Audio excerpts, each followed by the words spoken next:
Bienvenido a un nuevo programa Gris Profesional. Buenas tardes a todos. Estamos ya en el programa 21º, el último del mes de noviembre, y hoy vamos a tratar un tema muy relevante en cuanto a búsqueda de empleo, ya que siempre parece que nos centramos cuando hablamos de búsqueda de empleo en perfiles de una media o alta cualificación, y hay poco contenido donde se hable o se dedique en este caso a perfiles de baja cualificación. Hoy el programa va dedicado a ese colectivo, a las personas, a los profesionales que en este caso tienen un perfil de baja cualificación. Encontrar trabajo hoy día no es tarea fácil, pero la situación se complica en el caso de personas con una baja cualificación. Para este colectivo hoy en día, actualmente es mucho más difícil encontrar un empleo que hace unos años. De hecho, un reciente estudio exponía que la tasa de desempleo de la población con estudios primarios o secundarios duplica al de la población con estudios superiores en el primer trimestre de 2020, en plena pandemia por el coronavirus. Y en el segundo trimestre de 2020, la tasa de desempleo de la población con educación primaria es del 26,3% y el de educación secundaria del 20,13%, frente a la población con estudios superiores, donde la tasa de desempleo está en un 10,3%. Sumada esta dificultad al poder acceder al mercado laboral, porque este colectivo sufre además la precariedad laboral provocada pues, por la temporalidad y por los bajos salarios, es por lo que hoy tengo la suerte de contar para hablar sobre colectivos de baja cualificación a Lara Vidal. Hola, buenas tardes, Lara, ¿qué tal? Hola, buenas tardes, Víctor. Encantada de estar por aquí. Bueno, nada, un placer en este caso contar contigo, porque sé que en tu día a día trabajas con estos colectivos, ¿no? Con el colectivo de baja cualificación, así que tengo una experta en la materia para hablar sobre ello. Lara, primera pregunta que te hago, para todos aquellos que no te conozcan, ¿quién es Lara Vidal González? Pues Lara Vidal es una mujer de Talavera de la Reina que piensa que haciendo cositas pequeñas todavía se pueden hacer grandes cambios. Esta mujer de Talavera, cuando era una chica, se fue a Madrid a estudiar psicología de rebote, porque lo que quería estudiar era periodismo, pero no le dio la nota por poquito, aunque luego vas dándote cuenta que la vida te va poniendo donde realmente tenías que estar. Y yo, pues, aunque en principio no me ilusionaba mucho, tenía que estar en esa carrera de psicología. Al pasar los años me encaminé por la especialidad de psicología educativa, en la que ya empezás un poco a ver todo el tema de orientación profesional, orientación educativa, etcétera. Y bueno, pues parece que ya me empezó a gustar un poco más la cosa. Y cuando acabé la carrera y me puse a buscar trabajo, acudí a varios sitios a que me acompañasen en la búsqueda de empleo porque no tenía ni idea de nada. Y al tercer sitio en el que fui, y cuando la orientadora me preguntó, ¿tienes ya claro a qué te gustaría dedicarte? Y me la quedé mirando y le dije, a lo mismo que tú. Así que así fue de peculiar y ella se quedó también impactada. Luego a mí me ha pasado al revés y la verdad es que es muy bonito cuando te dicen algo así. Así que pues me especialicé en el acompañamiento al empleo a través de varias formaciones, un curso de experto en intermediación laboral, etcétera, y empecé a trabajar en proyectos de empleo desde el principio. Prácticamente no he trabajado en otra cosa y ahí llevo ya 15 añitos. Y la verdad que he pasado por varias entidades sociales, principalmente, alguna consultora, algún proyecto también social de algún ayuntamiento, pero sobre todo en entidades sociales y en proyectos siempre de acompañamiento al empleo de lo que denominamos colectivos en vulnerabilidad, ¿no? En situación de vulnerabilidad.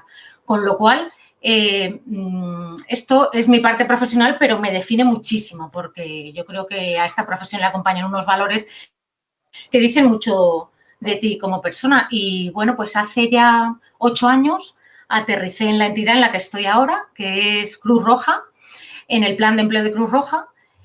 Y ahí estamos. Empecé en mi Talavera natal, después de haber dado muchas vueltas, volví aquí y empecé a trabajar, en este caso, con jóvenes de baja cualificación y con poca experiencia.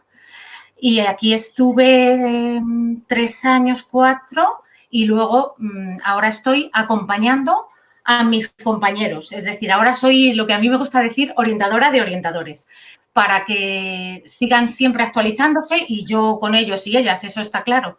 Siempre que acompañas eres el que más aprende, eso lo sabemos muy bien los que estamos en esto.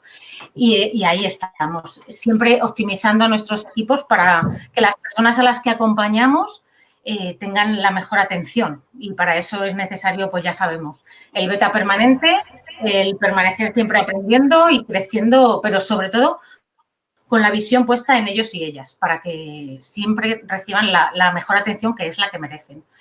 Y esta es Lara Vidal. Todo esto me conforma. Lara, me ha encantado lo de orientadora a orientadores. Tuvimos la suerte de contar también aquí con Con Enrique Enrique, Tejudo, que sí. también es orientador de orientadores, así que un placer.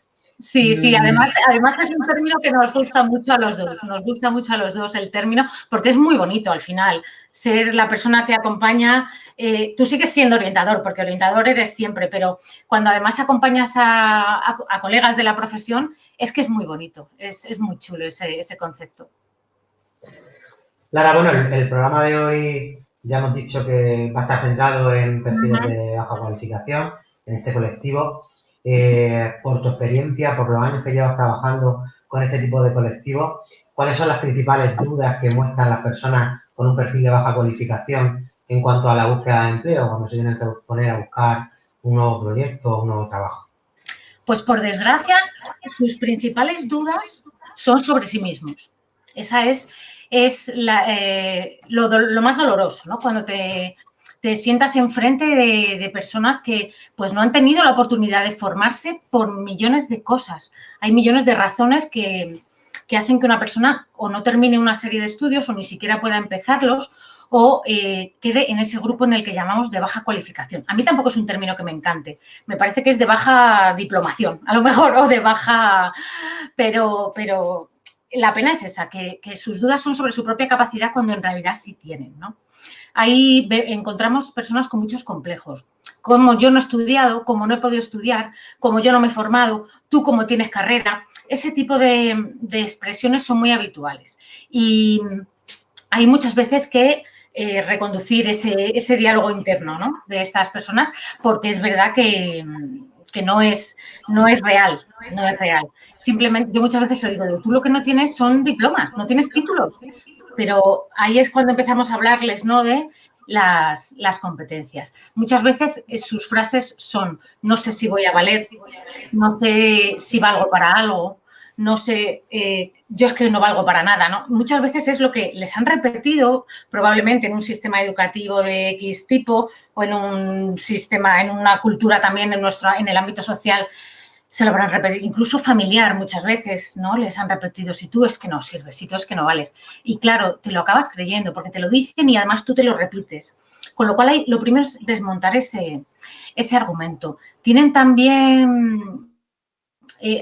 tenemos que profundizar en su situación general.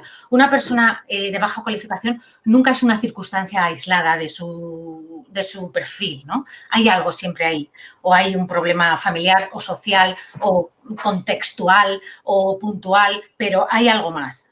Hay algo más ahí. Siempre hay que abordarlo de una manera sistémica cuando nos encontremos estas situaciones porque algo pasa. De hecho, los colectivos que atendemos en las entidades sociales, ninguno en concreto suele ser de baja cualificación, quiero decir, es un rasgo que muchas veces es transversal a los diferentes colectivos que atendemos, ¿no? Entonces, tenemos que ver qué más hay ahí, cuáles son las circunstancias que hacen que eso sea así en esa persona, cómo se ha llegado ahí y qué es lo que hay alrededor, porque eso es lo que vamos a tener que abordar.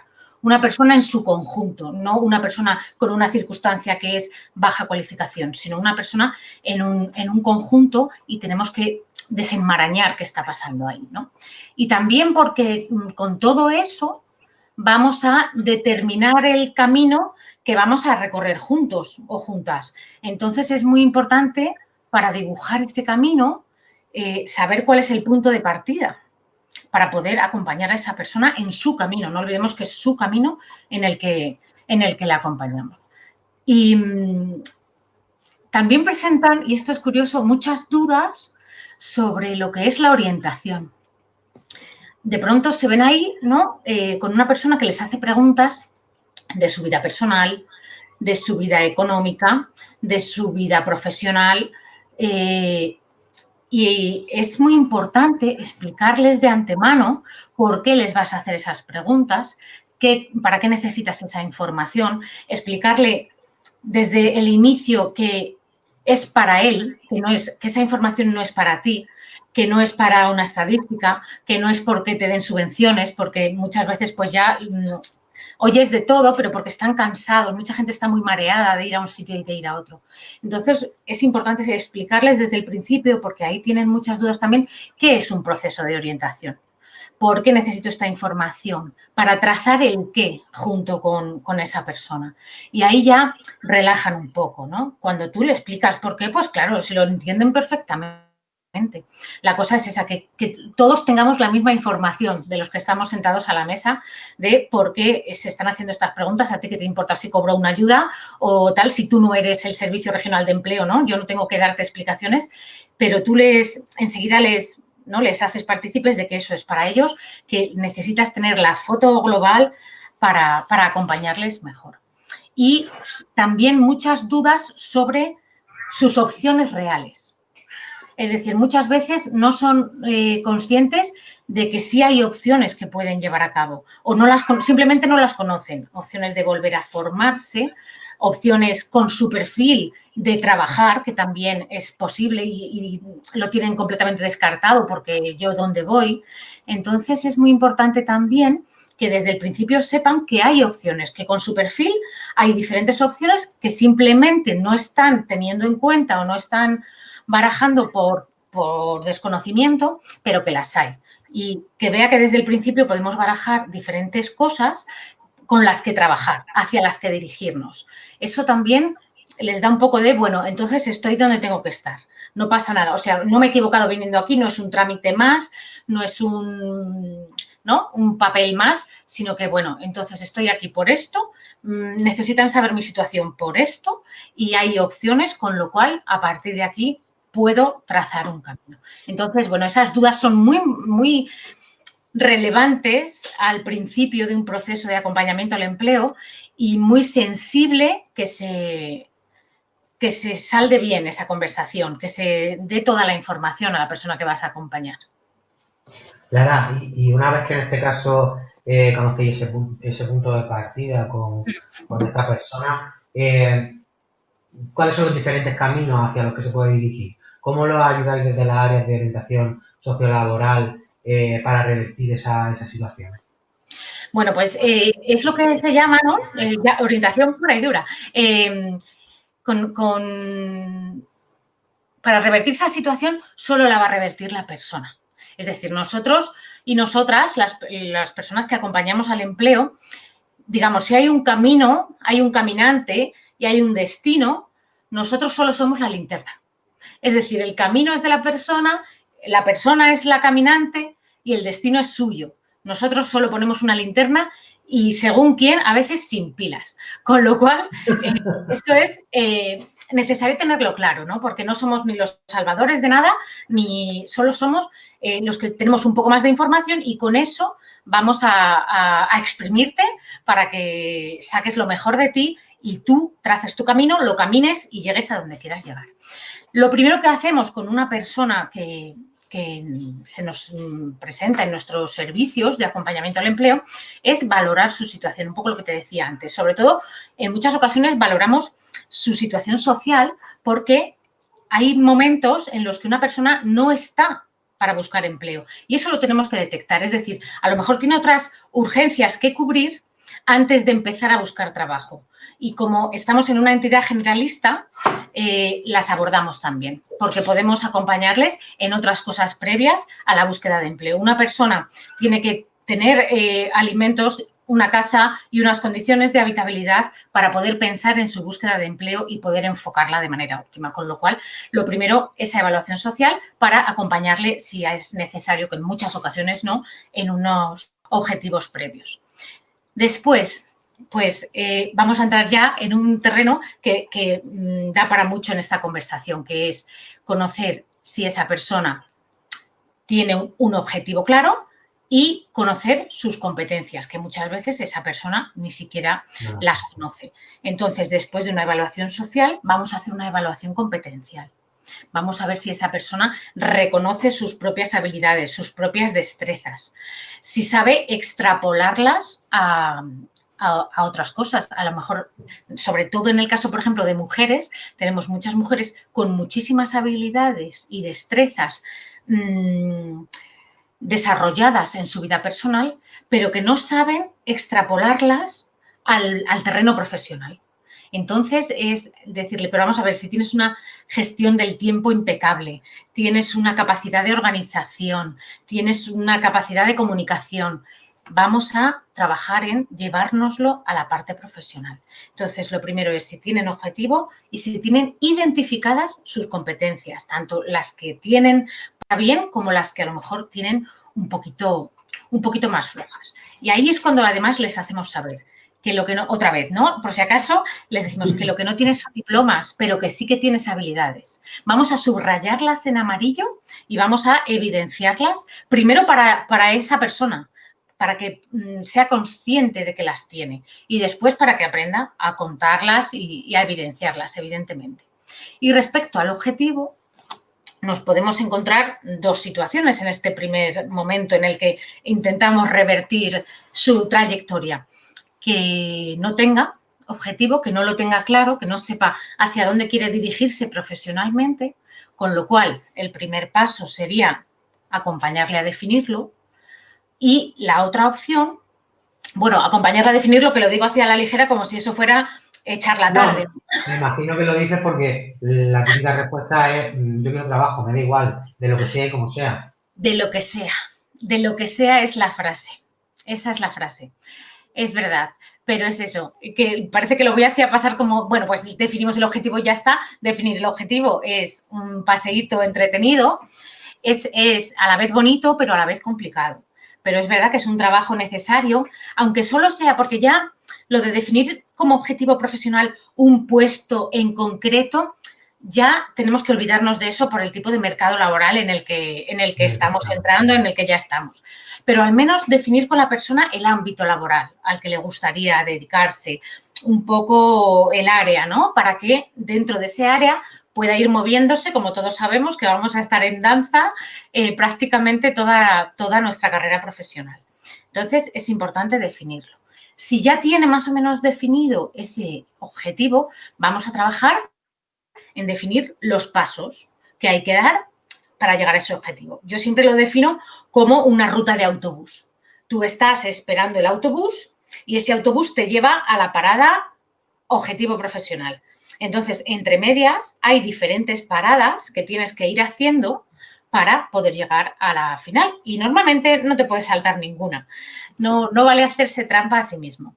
Entonces, ese es el momento en el que decides con esa persona, no vas a seguir en esta situación, vamos a evolucionar, te voy a acompañar en esta evolución y los pasitos que tenemos que dar son estos.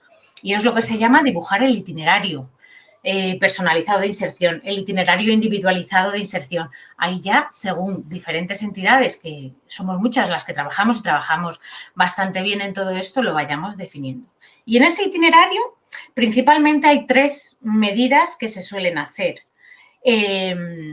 Dependiendo de la situación de la persona, algunas personas solo necesitarán una de esas medidas, otra 2 y otra las 3. La primera medida que se dibuja con todas las personas es la orientación. Esa no tiene escapatoria. Esa es una medida que necesitan todas las personas que acuden a un servicio de orientación, por definición. Y suele ser en dos modalidades. La orientación individual, que suelen ser todas estas primeras entrevistas en las que defines el objetivo, en las que trabajas la identificación de competencias, etcétera, pero sobre todo la más valiosa y la más potente siempre es al final la orientación grupal. En el caso del Plan de Empleo de Cruz Roja, y creo que cada vez más entidades, porque hemos visto que funciona, en esta orientación grupal en la que ya varias personas, ahora números reducidos o formato online, reciben orientación juntas o, digamos, intercambian orientación juntas, se trabajan cosas mucho más allá de la búsqueda de empleo. Se trabajan muchas sesiones motivacionales, sesiones en las que aprender a trabajar esas competencias que tenemos un poquito más flojas, sesiones de empoderamiento, sesiones de búsqueda y definición de mi propuesta de valor, sesiones puras y duras de búsqueda de empleo, el currículum del siglo XXI. Señora, no me ponga currículum vitae arriba ya, por favor. Ese blanco y negro Mortimer, ¿vale? Entonces, nos adentramos mucho en la búsqueda de empleo, pero sobre todo en la motivación. En el por qué estás aquí buscando. Porque me obliga mi padre, porque no tenemos ingresos, porque quieres trabajar. La motivación es muy diferente. Lo que pasa después en un proceso de orientación es muy diferente dependiendo de dónde venga la persona. Una segunda medida, después de la orientación, si se considera que para esa persona es procedente, es la formación. En este caso, algunas entidades tienen formación propia y otras, pues en ese momento derivan a la persona al recurso de formación que mejor le convenga en ese momento para llegar a su objetivo. En el caso de Cruz Roja, hacemos las dos cosas. Tenemos formación propia y si vemos que la que tenemos no es la que esa persona requiere, le aconsejamos cuál es el mejor sitio al que ir a formarse. Nuestros cursos de capacitación, que les llamamos, suelen ser entre 80 y 200 horas. Es un amplio rango, pero son todos el 95% cursos propios y eso sí, todos con prácticas en empresas, prácticas no laborales en empresas. Que eso es lo que siempre da mayor soltura a cualquier persona. A estas alturas lo sabemos bien. Y hilando esas prácticas estaría la tercera medida, que en nuestro caso es la intermediación, es decir, figuras especializadas de nuestros equipos que actúan de puente entre nuestras personas participantes y las empresas que ya son colaboradoras, aliadas, etcétera. Y ese suele ser el que da más alegrías, porque al final es el que nos abre muchas puertas para que haya esa guinda final en los itinerarios. Con lo cual, bueno, pues todo esto es lo que podemos dibujar para revertir la situación de las personas que llaman a nuestra puerta diciendo no sé qué hacer. Y en eso estamos, ahí seguimos trabajando. Los itinerarios, que no es ninguna novedad, simplemente vamos actualizando los formatos de algunas de las cosas, pero es que funcionan. Cuando vas a una empresa con la tranquilidad de que llevas 4 meses, 5, 6 trabajando con una persona, pues eso te da la calma de decir, es que te voy a traer un pedazo de talento que respondo por él, claro. Y es que siguen funcionando, no hay que inventar la rueda. Lara, dentro de esos itinerarios, ¿cuáles son los principales errores que en este caso cometen los usuarios que tenéis en Cruz Roja? Pues algo que has mencionado es uno de los grandes errores, que es ese responder de lo que sea. Cuando les dices en qué quieres trabajar, es un poco el no tener foco, ¿no? El no tener enfocada la búsqueda.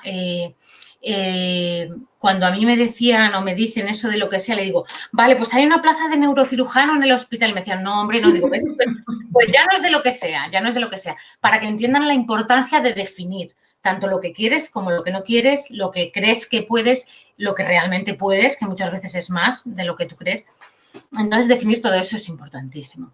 Y ese error lo cometen mucho. Yo de lo que sea vengo desesperado. Bueno, una cosa es la urgencia, que es verdad que es absolutamente devastadora, pero otra cosa es el realismo, ¿no? Y ajustar ambas cosas a veces es lo que cuesta un poco más y les hace a algunas personas, a otras no, caer en esos errores. Otro es echar currículum como si no hubiera mañana a todo, ¿no? A todo. Esa dispersión energética hacen que pierdan mucha fuerza por el camino.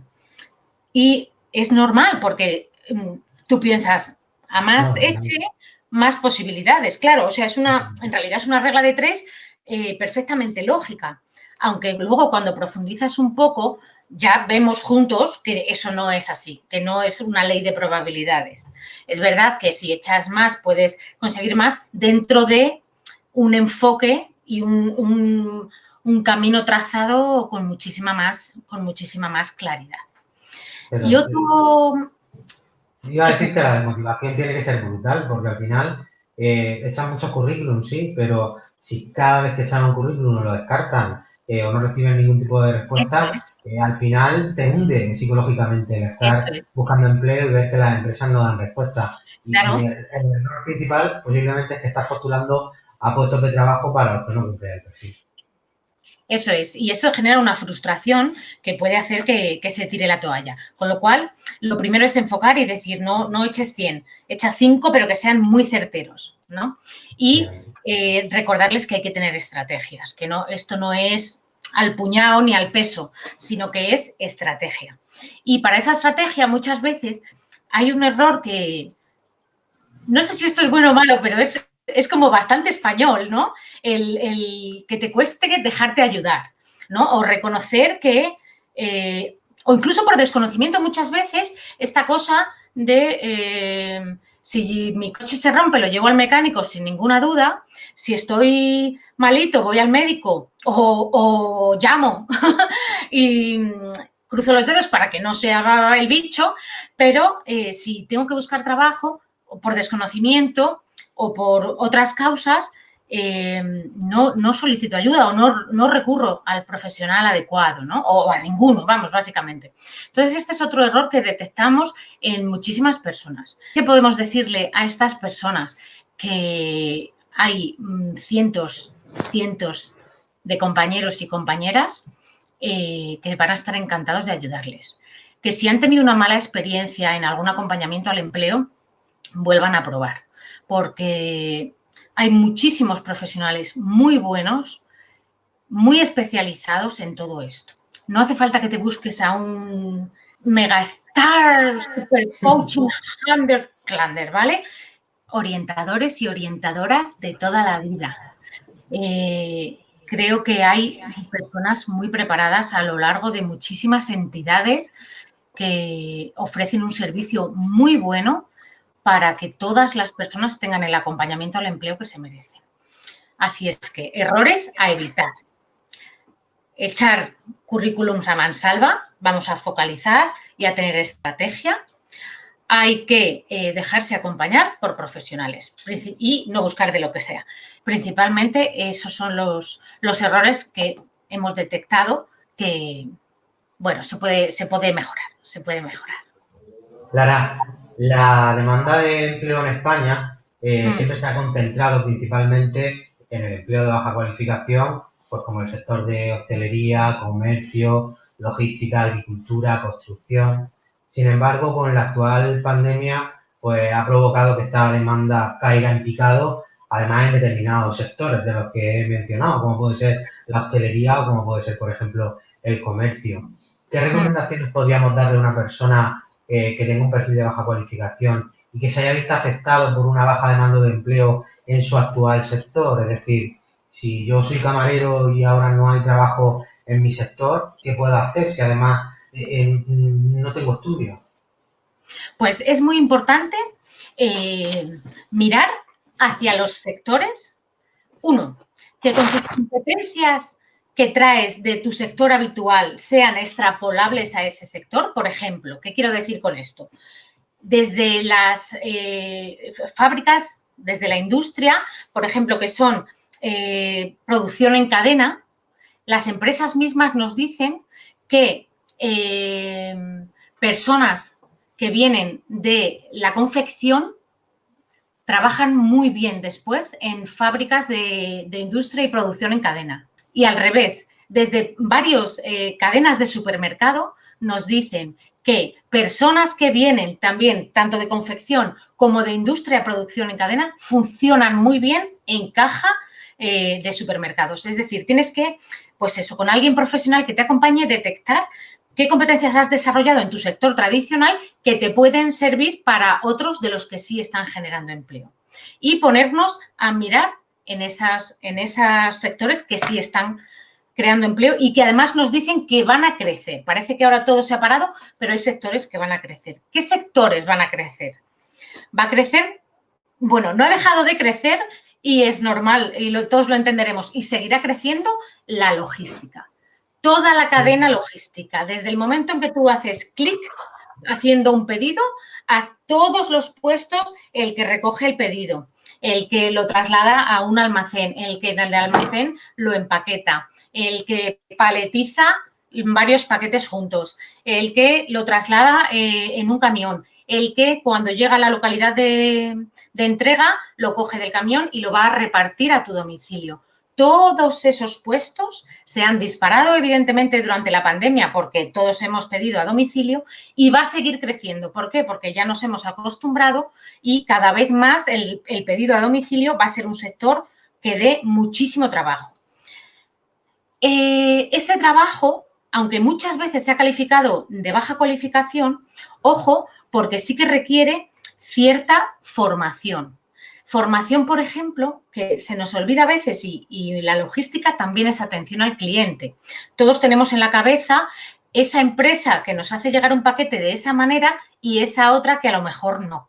Entonces, esa atención al cliente que te da la persona que llega a tu casa también es importante y también se recicla. Si has estado en un sector de atención al cliente y eras bueno, porque no todo el mundo puede decirlo, pero si eras bueno, lo serás en este otro sector también. Y es importante formarse, aunque entendamos que son puestos. No, un profesional de la logística en cualquiera de los pasos de la cadena necesita cierta cualificación. Logística, alimentación, igual.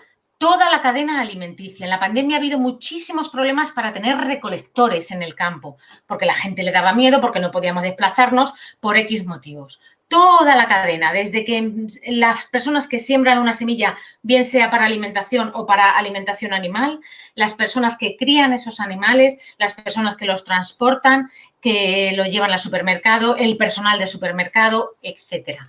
Todo lo que se llama del campo a la mesa. Toda esa cadena va a seguir creciendo. El otro día teníamos una reunión con un clúster de empresas de porcino que precisamente tú me preguntabas ahora, ¿no? Una persona que era camarero y ahora ¿qué puede hacer? Y nos decía, no puedo entender, y es por desconocimiento, personas que prefieren estar en la hostelería 12 horas diarias con un sueldo bastante triste, no encontramos peones de granja ahora mismo en porcino, porque la gente tiene la idea de que es pues estar todo el día entre suciedad o con... Y es estar todo el día en bata, nos decía esta compañera, todo lo de las medidas de seguridad de la pandemia, a nosotros seguimos igual porque ya trabajábamos así, es decir, está todo industrializado, está todo digitalizado, es un trabajo, ya nos decía, es un trabajo de 8 a 3, de lunes a viernes y no entendemos cómo la gente prefiere irse a la hostelería. Bueno, pues en estos trabajos de alimentación de toda la cadena sigue creciendo. Esta persona nos decía, me da vergüenza ir a las reuniones sectoriales ahora mismo, que está todo el mundo diciendo que tenemos que cerrar, que qué horror, y yo, pues no hemos parado de crecer, necesito gente, si sabéis. Entonces, hay sectores que siguen generando. Logística, alimentación, cuidados, ya sea a domicilio, gericultores, sanitarios, todo el abanico de los cuidados, todo el abanico sigue creciendo y seguirá creciendo. No es solo una cuestión circunstancial pandémica, sino que va a seguir creciendo porque cada vez crece más el número de personas dependientes, de personas mayores, de personas pequeñas a las que hay que cuidar para que sus padres trabajen. Todo esto sigue creciendo. Otro sector que sigue creciendo, el empleo verde. El empleo verde no solo es que vaya a crecer, sino que se va a invertir muchísimo dinero en el empleo verde, con lo cual se va a generar empleo sí o sí. Todo lo que sea mejorar el medio ambiente, agricultura sostenible, incluye el empleo azul, que es todo el empleo que se genera alrededor de los océanos, desde la pesca, el turismo en alta mar, al que arregla los cables subterráneos, es decir, todo, o sea, subterráneos no, submarinos en este caso. Todo ese sector también va a crecer. Y por último, hemos dicho logística, alimentación, cuidados, empleo verde y azul, por supuesto, tecnológico. Todo el sector tecnológico y digital ha sido el que más ha crecido en el último año, en nuestro querido 2020, y va a seguir creciendo. Y ojo porque parece que como hablamos de colectivos de baja cualificación, este sector es el que menos...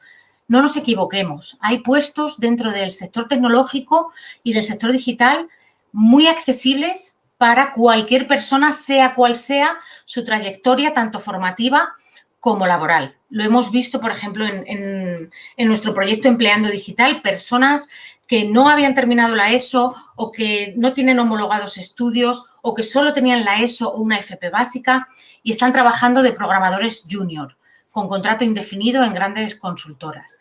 Entonces, aunque lo cuento así muy rápido, es una experiencia maravillosa y no es la única entidad. Hemos visto cada vez más entidades que apuestan por esta recualificación y pues a las personas que vengan de sectores en crisis, esos 5 sectores que os he mencionado son a los que tienen que dirigirse, se busquen un buen orientador que les aconseje una buena formación, formaciones de 3-4 meses, pueden tirar para adelante en estos sectores porque ya tienen las competencias. Es lo que más nos dicen las empresas. Si es que el programa que va a usar se lo tenemos que enseñar porque es nuestro. Es que a manejar nuestras herramientas le vamos a enseñar, pero que traiga las competencias. Que las traiga de casa. Nos dicen, mira, yo no sé cómo lo llamáis vosotros, pero que sea espabilado, que tenga ganas de aprender, que sea una mujer con inquietudes. Bueno, pues todas esas habilidades son las que nos están pidiendo las empresas realmente.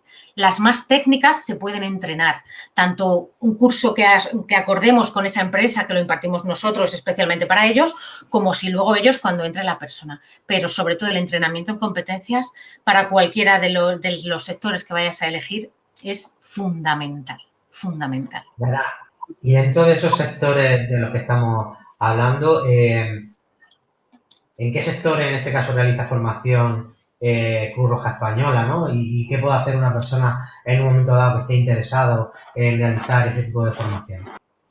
Hacemos formación en todos estos sectores que ya te he comentado, sobre todo porque intentamos siempre definir la formación a nivel de la necesidad real local. Es decir, tenemos que hacer un equilibrio entre los intereses de las personas que acuden y lo que de verdad nos va a ofrecer algún nicho en el estudio de mercado local donde estemos. Estamos en 47 provincias. Tenemos un equipo de 800 personas al servicio de la atención de empleo, exclusivamente de empleo en Cruz Roja, con lo cual te puedes imaginar las realidades tan diferentes territoriales que nos encontramos. Pero la idea es esa, ¿no? Por ejemplo, en Ciudad Real van a abrir una planta de energía solar. Pues hemos hecho 3 cursos de placas solares para que en cuanto pidan personas, decir, aquí están, con capa digital, con competencias digitales, etcétera. En A Coruña, pues estamos haciendo cursos de Java con una empresa porque es lo que va a necesitar y los quiere formados a su imagen y semejanza. Es un poco, estudiamos todos las necesidades y se diseñan cursos casi siempre a medida y hacemos cursos desde el clásico mozo de almacén, aunque ya sí que los hacemos todos con capa digital.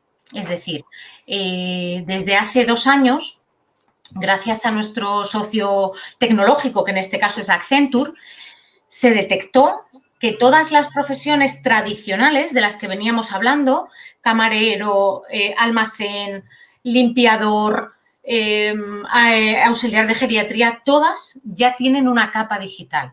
Y de hecho se hizo un informe muy riguroso de cuáles son esos barnices digitales que tenían las diferentes ocupaciones, ¿no? Y ponía para limpiador o limpiadora. ¿Cuáles son sus funciones habituales? Limpieza, desinfección, no sé qué. ¿Y cuál es la capa digital? Comunicar qué estancia se ha limpiado mediante una app. Recibir la comanda de servicio del día mediante un correo electrónico. Bueno, muy detallado para cada profesión cuáles son las competencias digitales y conocimientos digitales, que no es lo mismo, que se necesitaban para esas profesiones tradicionales que no teníamos a lo mejor en la cabeza, ¿no? Que llevaban una capa digital. Con lo cual, ¿de qué sectores? De todos los que te puedas imaginar, de los que detectemos que se necesita en cada lugar. Ya te digo, hacemos sector almacén, sector hostelería, ahora menos, claro, adaptándonos a las realidades cambiantes. Sector marketing digital, estamos empezando a hacer muchísimo. Piloto de drones, siempre con una especialidad asociado a una profesión, porque piloto de drones en general no es nada. Estamos empezando con impresión 3D. pero que también seguimos con especialista en recolección, lo que se vaya necesitando en cada sitio. Teleoperadores, auxiliar de ayuda a domicilio, lo que se vaya necesitando, lo que se vaya detectando. Además, es eso, configuramos los cursos a medida. A lo mejor nos sentamos con 6 o 7 empresas y ¿qué necesitáis? Que sepan, ¿no? Porque los cursos estándar están muy bien, pero muchas veces, como no estés muy actualizándolos frecuentemente, o se desactualizan o a lo mejor no se ajustan a la realidad local o a la realidad de las 5 empresas que van a colaborar en esa formación. Con lo cual, una formación más a la carta siempre tiene más garantías de éxito.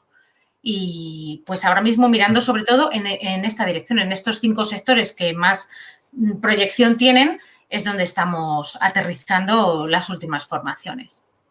Me encantan 2 cosas que acabas de mencionar. Una, que estáis ajustando la formación a la demanda real que os estamos haciendo las empresas, y eso hace, oye, al final, si hay una demanda en una zona geográfica y la estáis cubriendo con esa formación, formidable. Y luego me llama la atención lo de la capa tecnológica, porque la alfabetización digital y la digitalización creo que es otro de los retos a los que se enfrentan los colectivos de baja cualificación para no quedar fuera del mercado laboral. Y muchas de estas personas, yo creo que en un momento dado se preguntan, oye, ¿y por qué tengo yo que adquirir competencias digitales para estar de camarera de piso en un hotel o para servir copas en un bar? No sé.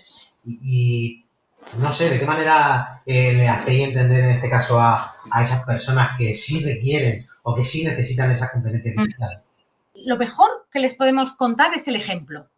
Es el ejemplo de la camarera de pisos, que ahora no solo tiene que hacer las labores habituales, sino que además tiene que rendir cuentas a través de un smartwatch que le facilitan desde la compañía, o que las habitaciones tienen domótica.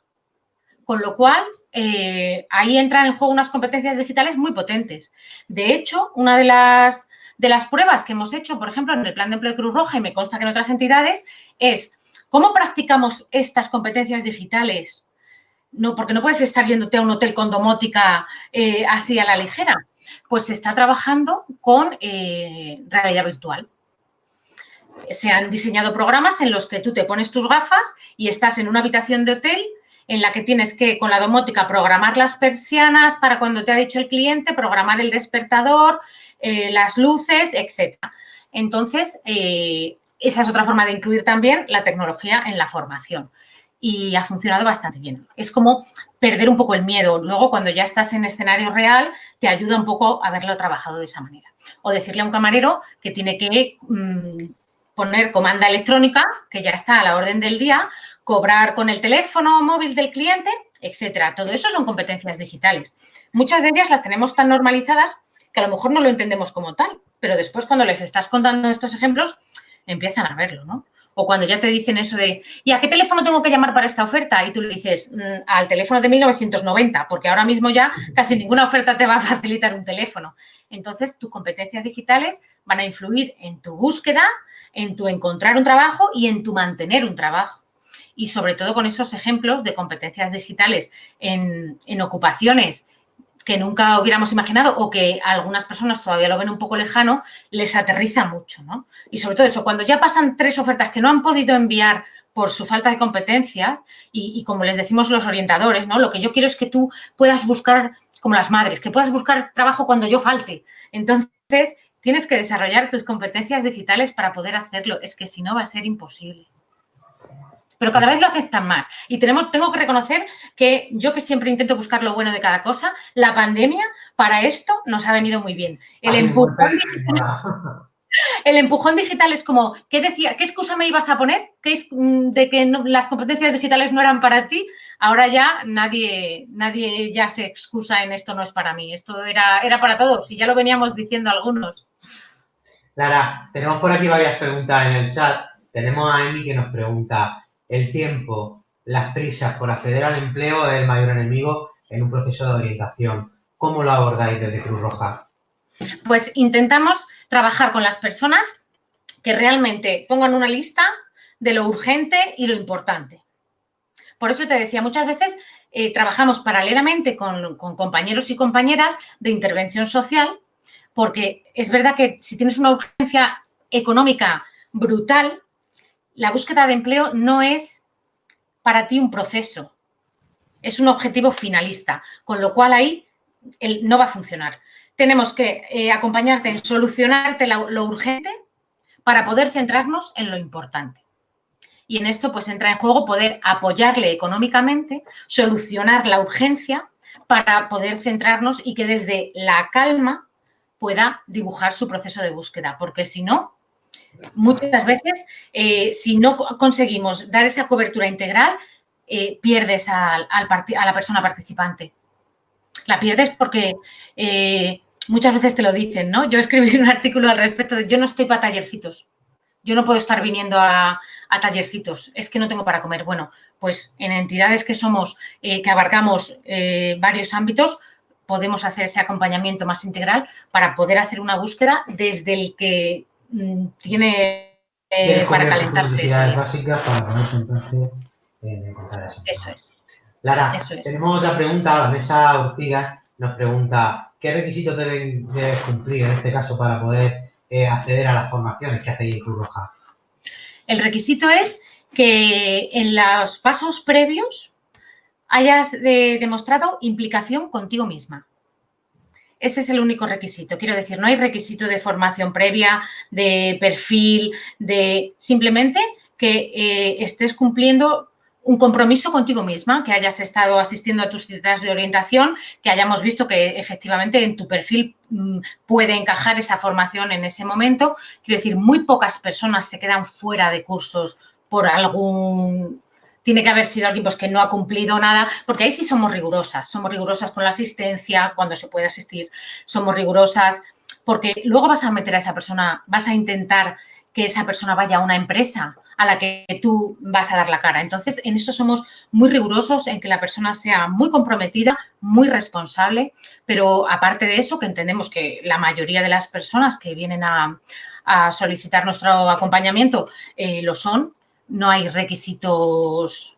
Sí que es verdad que ahora que estamos entrando en ocupaciones un pelín más, pues como te decía antes, ¿no? Algunas de las tecnológicas sí que hacemos alguna prueba previa de lógica matemática, un pelín de inglés, alguna cosita un pelín más, pero vamos, prácticamente simbólico, porque después lo entrenamos también. Me parece de sentido común, porque vamos, como el desempleado que te dice que va a hacer un curso de macramé y al final este consultor va a decir, no, tú no estás para un curso de macramé. Lo que te va a demandar el mercado es esto y tus competencias son estas otras. Lara, una última pregunta. Aunque hoy el programa está dedicado a los colectivos de baja cualificación, ¿qué otros perfiles tienen cabida en este caso en vuestro programa de plan de empleo de Cruz Roja? ¿Y cómo se afronta la mejora de su empleabilidad? Pues es un poco lo que te comentaba, casi que las personas de baja cualificación no es un colectivo en sí, es más una circunstancia transversal, ¿no? Lo que sí, tenemos una especie de lema en el plan de empleo de Cruz Roja de una necesidad, un proyecto, hasta el punto de que ahora mismo me parece que tenemos en marcha entre 40 y 45 proyectos diferentes. ¿Por qué? Porque son muy especializados según el colectivo al que se dirijan. Desde atendemos mujeres alejadas del mundo laboral, que por diferentes circunstancias llevan tiempo sin trabajar. Jóvenes menores de 30, normalmente sí de baja empleabilidad. Personas mayores de 45. Tenemos un proyecto intergeneracional en el que están juntos mayores de 45 y menores de 30 enriqueciéndose mutuamente. Tenemos proyectos específicos para mujeres víctimas de violencia de género. Tenemos proyecto de emprendimiento para personas que quieren lanzarse al autoempleo y de consolidación también del autoempleo. Los dos para personas solicitantes de asilo. Es que fíjate qué diferentes son las necesidades de una persona solicitante de asilo, de un mayor de 45, de un joven de baja cualificación. Tenemos para inmigrantes. Y luego, por supuesto, los proyectos que tenemos, estos son los que se dirigen a personas, pero también tenemos proyectos que se dirigen al entorno, es decir, proyectos especializados en trabajar con la empresa y con la sociedad en sensibilización y campañas de visibilización, porque estos son dos piezas en el puzzle. Si yo preparo mucho a una persona, pero no sensibilizo a la empresa de que el talento no tiene que ver con la titulitis ni con tal, las piezas no van a encajar. Con lo cual, aparte, tenemos una red muy especializada de compañeros y compañeras que se dedican al trabajo con el entorno, que es fundamental para que el puzzle se complete, porque si no, vimos hace muchos años que chocábamos contra un muro. Entonces, el trabajo tiene que ser integral para que esas personas tengan la oportunidad que merecen. Iba a despedirte, pero es que ha llegado una última pregunta, en este caso de alguien a quien tú conoces y yo también, que es Meme Romero, que fue una de nuestras invitadas en el programa. Y dice Meme, Lara, ¿cómo podemos gestionar los orientadores en la gestión de dependencia que se crea en muchos casos con estas personas? Hay que tener mucho cuidado porque es verdad que esto pasa y esto pasa. Y al contrario también, ojo, cuidado que hay algunos orientadores y orientadoras también se enganchan un poco de generar esa necesidad en las personas. Creo que es básico tener muy claro que somos siempre trabajadores temporales. Trabajamos para esa persona y esa persona nos ha hecho un contrato temporal. Siempre es por obra y servicio. Y tenemos que ser muy conscientes de que esa persona nos tiene que despedir y decírselo desde el principio. Decirle, mira, yo trabajo para ti, pero esto es por obra y servicio. Cuando tu necesidad termine, el contrato tiene que terminar. Con todo el cariño, porque yo tengo personas a las que he orientado, con las que sigo en contacto y con las que todo muy buen rollo, pero ya de una forma no profesional. Incluso si me insinúan, no, oye, ¿podríamos actualizar? No. Eso aprendiste por el camino y es algo que muchas veces hay que empoderarles, hay que transmitirles lo orgullosa que estás, de lo mucho que han progresado y de que ya no les hagas falta. Y eso ellos también lo van a agradecer, tanto profesional como emocionalmente. Y entiendo perfectamente a Meme porque es que todos nos hemos encontrado en casos como ese. Y lo importante es darle ese poder a la persona, ¿no? De ahora tú ya tienes todo el poder, a mí no me necesitas para nada. Y esa era la idea desde el principio, además. Lara, mil gracias por acompañarme esta tarde. Han pasado ya los 45 minutos del programa. No quiero despedirme como hago siempre sin mencionar quién va a ser el invitado de la semana que viene. En este caso una invitada. Estará con nosotros Rosaura Alestruy. Qué apellido más difícil tiene, Rosaura. Para hablarnos sobre networking y la red de contactos, en este caso a través de LinkedIn, cómo generar esa red de contactos. Pues Lara, un placer, de verdad. El placer ha sido mío. Muchísimas gracias por invitarme. He estado súper a gusto y creo que podemos haber arrojado un poquito más de luz sobre lo que hacemos con nuestras personas que tienen tanto que ofrecer.